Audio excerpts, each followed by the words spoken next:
I remember going to the World Economic Forum some years back and sitting on a global health panel that was discussing ways to save millions of lives.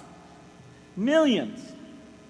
Think of the thrill if you could save just one person's life, then multiply that by millions.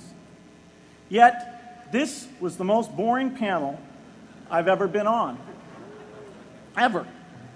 So boring, even I couldn't stand it.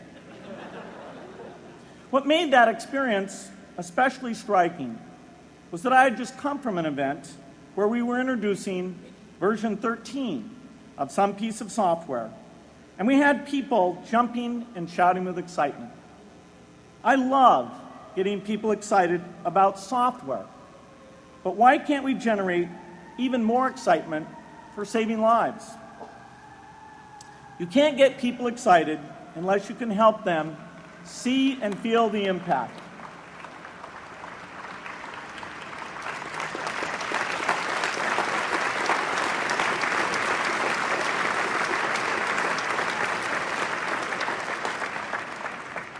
The way to do that is another complex question. Still, I'm optimistic. Yes, inequity has been with us forever. But the new tools we have to cut through complexity have not been with us forever. They are new. They can help us make the most of our caring, and that's why the future can be different from the past. The defining and ongoing innovations of this age, biotechnology, the personal computer, and the internet, give us a chance we've never had before to end extreme poverty and end death from preventable disease. 60 years ago, George Marshall came to this commencement, and he announced a plan to assist the nations of post-war Europe.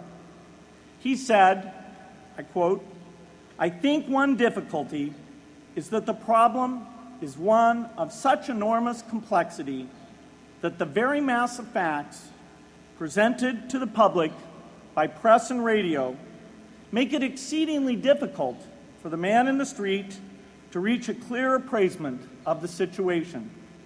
It is virtually impossible at this distance to grasp at all the real significance of the situation." 30 years after Marshall made his address, which was 30 years ago, as my class graduated without me, technology was emerging that would make the world smaller, more open, more visible, less distant. The emergence of low-cost personal computers gave rise to a powerful network that has transformed opportunities for learning and communicating. The magical thing about this network is not just that it collapses distance and makes everyone your neighbor. It also dramatically increases the number of brilliant minds we can bring in to work together on the same problem.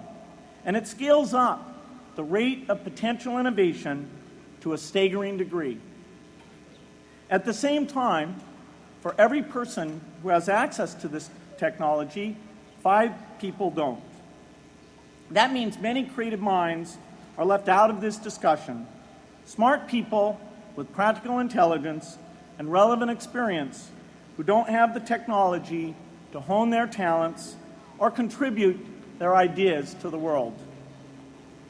We need as many people as possible to gain access to this technology because these advances are triggering a revolution in what human beings can do for one another.